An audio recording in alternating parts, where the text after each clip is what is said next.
Metroid Fusion is a special game in the Metroid franchise to me, as it is the first Metroid game I ever owned and completed.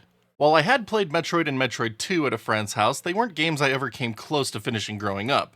For whatever reason, seeing ads for Metroid Fusion and copies of Game Informer had me obsessed with it. So during our Thanksgiving break in 2002, I grabbed the game and was hooked. Exploring the BSL research station was a different gaming experience from the typical assortment of games I played then, and it took me a while to finally complete it. I haven't beaten the game since my time with it back in the early 2000s, but I have dove back in from time to time thanks to the re-releases on the 3DS and Wii U Virtual Console.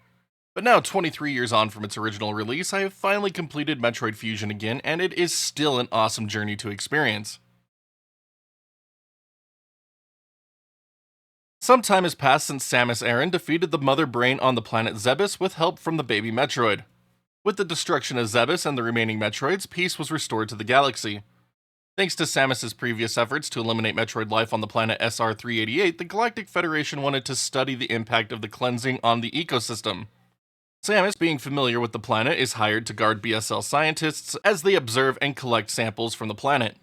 During a research expedition on the planet's surface, Samus comes into contact with an unknown entity later dubbed the X-Parasite. The X-Parasite infects Samus as she leaves the planet. Losing consciousness, her ship collides with asteroids around SR-388. Samus is later recovered from an automatic escape pod, and scientists evaluate the extent of her condition. Having no chance for survival, scientists decide to infuse Metroid DNA from the baby into Samus. The Metroid DNA eliminates all traces of the X-Parasite within Samus, and she begins to recover. She then overhears a distress call from the BSL research station above SR-388 and rushes to investigate. Metroid Fusion is the first Metroid game released that incorporates dedicated storytelling elements within its playtime instead of just an introduction sequence. You will have frequent briefings with Samus's ship computer, and Samus provides her thoughts on the situation through inner monologues at various points of a playthrough. These scenes are text-based and accompanied by nice pixel art of relevant information conveyed to the player. A few cutscenes are also present to further highlight certain elements occurring within the game and are usually not accompanied by any text. The added story emphasis of Fusion has always made it stand out to me among the franchise, as few Metroid games portray it in such an upfront way. While I do love the added lore, the way Fusion constantly interrupts you with mission briefings feels heavy-handed. For anyone not interested in the story, for whatever reason, these will likely become a point of annoyance during a playthrough of Fusion. For fans of Metroid lore, the instruction booklet contains additional information on the origin of Metroids and other goodies that are worth checking out. Like the Metroid games that came before it, Metroid Fusion is an action platformer with an emphasis on exploration of the BSL research station. Because Fusion is set on a station instead of a planet, it is immediately set apart from its predecessors in both looks and how exploration is done. The BSL station is divided into multiple parts with a main deck and 6 research decks. Each research deck has a different environment that makes exploring them a unique experience. A few additional areas not considered part of the main deck are also explored at various points of a playthrough. Each area contains a navigation room where Samus will get a mission briefing from her ship's computer. The first briefing in each area begins with a map download, so you don't have to search out a specific map room like Super Metroid. The briefing ends with a waypoint that players are expected to reach to finish certain objectives, such as finding a new ability or dealing with one of the game's multiple bosses. Upon completion of the objective, players can either explore more of their surroundings or return to the navigation room to get another briefing. While getting an area map right as you start seems too easy at first, Metroid Fusion has numerous paths that aren't included in the initial scans. These secret paths are key elements of play and are often required to make it to your next area of interest. Accessing these paths usually requires some sort of power-up, but some are simply hidden within the walls you could pass through, requiring a keen eye to find. In my recent review playthrough, I got stumped by one such path for over 10 minutes. Metroid Fusion lets players know what ability is needed to access different hidden paths with an ability symbol printed on breakable terrain. You can easily reveal these blocks with bombs, but later in the game, power bombs can be used to more quickly reveal secret paths in a room. In a departure from earlier games, you don't need special weapons to unlock doors in Fusion. Doors are instead locked by different clearance levels. Security rooms hold the access keys, and you will find 4 throughout the playthrough. Multiple routes will be blocked by higher clearance doors and won't be accessible until later revisits in the game. There is a fair amount of backtracking in Metroid Fusion thanks to its overall smaller areas, but the game does a good job of making these revisits feel meaningful. Areas will introduce changes over a playthrough to showcase the spread of the X-Parasite infestation. Certain enemies will also evolve throughout the game, which in itself blocks some paths until the evolution is complete. It is also worth noting that while doors may not require the use of special weapons to access, some paths will be blocked by X parasites that need a special weapon to defeat. High heat, freezing, and water-filled rooms are also present to prevent premature navigation until the proper time. One-way security gates are also present throughout the station. You will also find that while each area of the game is connected by the main elevator shaft, several hidden routes can take you to each area while you hunt for the game's various upgrades. Because of the X parasite infection, Samus starts the game with a basic loadout of only her main beam cannon. This makes initial exploration of the BSL station feel more dangerous as a result, and I love the unease it provides. One of the main goals during the journey of Metroid Fusion is to help Samus recover from her attack and regain her lost abilities. To do this, you will need to find data rooms to download certain abilities like missiles. Other abilities are gained from defeating the game's bosses. Almost all previous abilities featured in the franchise make a reappearance, except for the Spider Ball and Grapple Shot. Both abilities are instead replaced by various ladders scattered throughout the BSL station for Samus to climb on. Samus also gains the new ability to clamber on ledges, which further helps with traversal and lets you launch attacks. Samus has many tools to help with exploring the BSL station once acquired. The Morph Ball remains one of the most important tools of exploration, and combined with the new clamber ability makes reaching higher tunnels much easier than in other games. Bombs are again useful for revealing hidden paths, and Fusion does a good job of pointing out where these paths are without being completely obvious.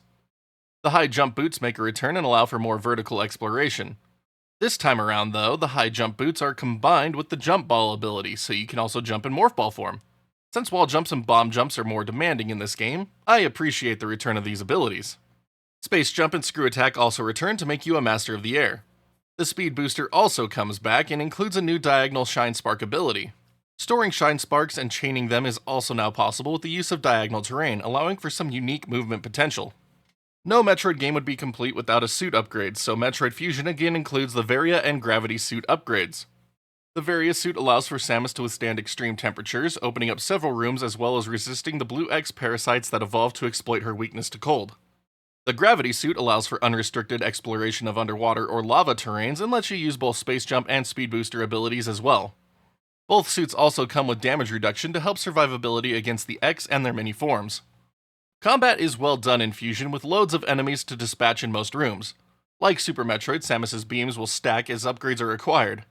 The basic beam is quickly powered up with the charge ability that gives it a wider attack range and the ability to unleash a powerful blast. One cool aspect of the first beam upgrade is that even if part of the shot is blocked by the terrain, it will split the shot, allowing you to still hit enemies. The charge beam also has an interesting secondary use of being used as a poor man's screw attack. By charging the beam and doing a spin jump into an enemy, it will unleash the charge shot. You can usually do this without taking damage, making it an effective way to quickly deal with enemies. The wide beam comes next, allowing for wider areas of attack. The plasma beam follows and is incredibly destructive with its piercing attacks. You get the wave beam last, which allows your shots to go through the terrain, which opens up more paths for exploration and damage dealing. In a franchise first, Metroid Fusion also stacks missile abilities like the beam. Your original missile attacks will be upgraded to super missiles to increase damage output. You then receive an ice missile upgrade that lets you freeze enemies. The explanation for this upgrade in-game is done well, as Samus is now weak to cold thanks to the Metroid DNA. The most interesting new missile ability is the Diffusion Missile. This upgrade works similarly to the Charge Beam, where it requires a charge up to use. When fired, a whirlwind of ice emanates from the point of impact and freezes things within its range. While a bit underused throughout the game, it is still fun to mess with.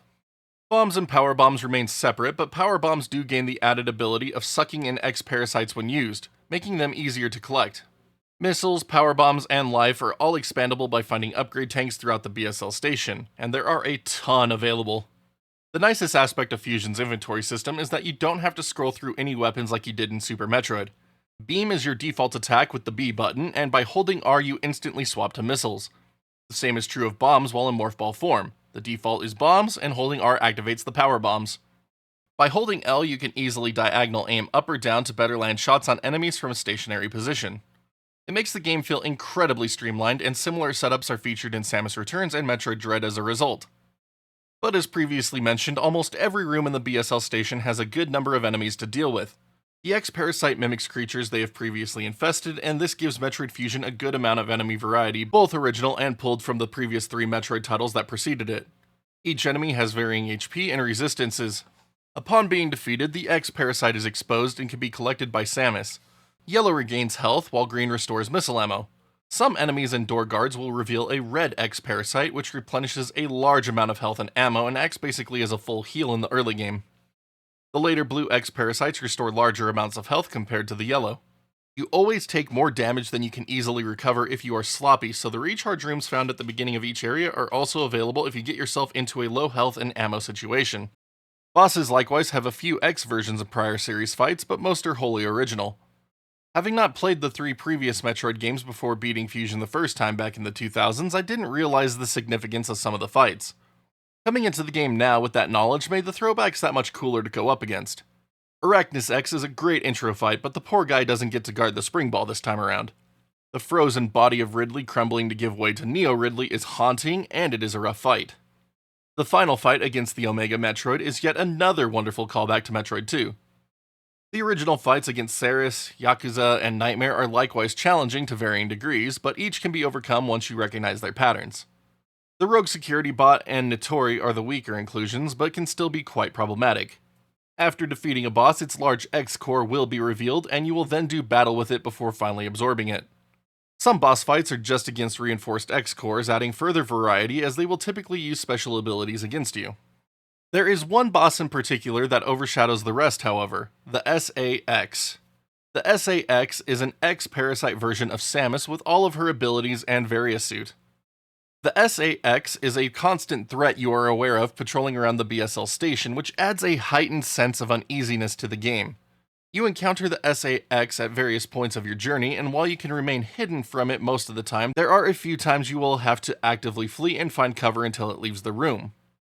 While not as intense as the Emmy escapes in Metroid Dread, you can see that early DNA here with the SAX. The SAX deals an incredible amount of damage to you if hit, so you may find yourself replaying the escape sequence a few times if not careful. Finally getting to take the thing down in one of the last boss fights of the game gives me such an incredible sense of relief I didn't know I was holding on to. The final escape sequence is much easier than other games in the franchise, but still provides the right amount of stress. Metroid Fusion has a practically flawless audio presentation. Sound effects are crisp and sound fantastic for shots, missiles, bombs, and enemy cries. The environmental ambiance is on point, and music adds to the whole experience. The only downside comes from the GBA's less than stellar sound output capabilities. Listening to it from the console speaker doesn't sound the best, but thankfully headphones make the experience better as a whole. You also get a stereo presentation that sounds excellent. Metroid Fusion feels different from prior Metroid titles, and I enjoy it. Samus's fusion suit, while not as iconic as the original, looks cool in its original and gravity variations. Sorry, Varia, but you look nasty, almost like someone threw up on the screen. Enemies look good with varying sizes and loads of detail. Environments are varied thanks to the 6 different research areas, and both foreground and background are well visualized.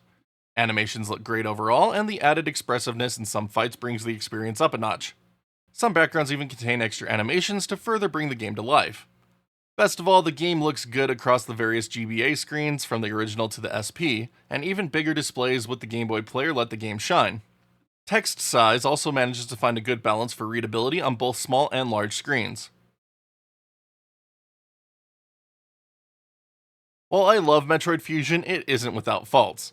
The game can feel quite inconsistent with its difficulty the entire time you play it. Some areas are easy, some are hard. You backtrack often in the game and have to deal with the shift all the time. While the bosses are cool as a whole, they can almost all be cheesed in one way or another to eliminate their difficulty.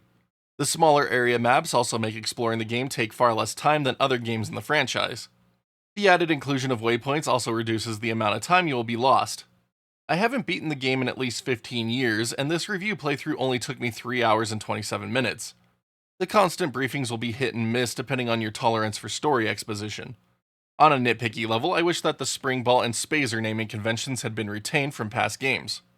I also just recently learned that there is loads of content cut from the North American release of the game that was in the Japanese version.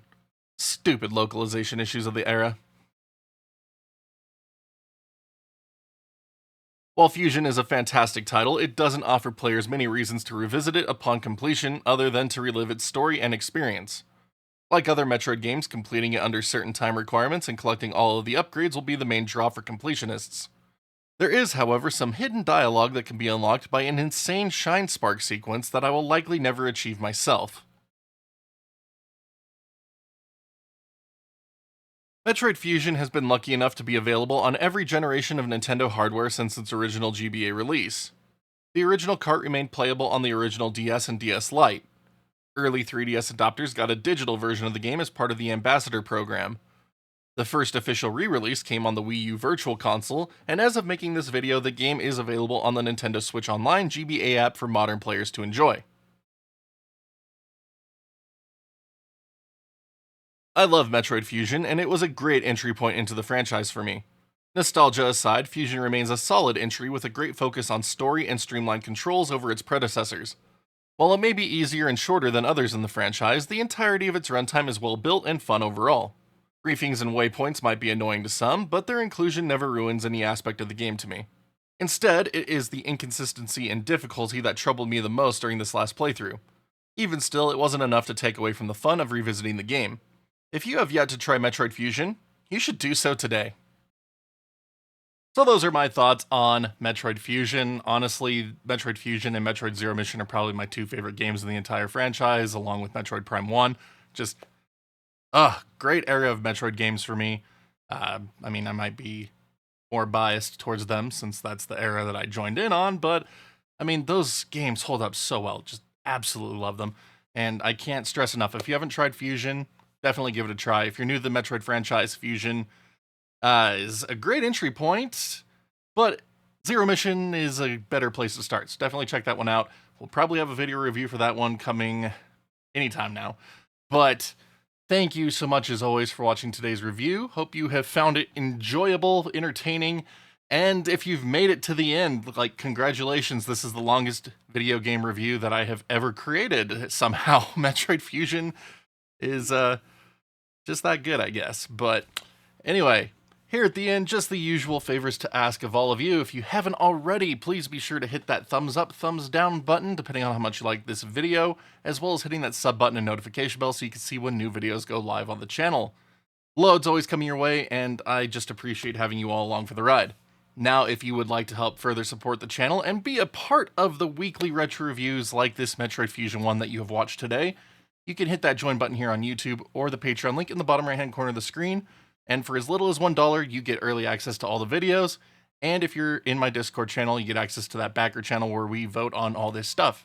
Big thank you to all of our current backers. You're amazing. And thanks for turning this into a Metroid channel. It's just been a ton of fun. But yeah, really, thanks again. But anyway, until next time, my wonderful internet peeps, you all stay awesome, keep on gaming, and we'll see you all back next video.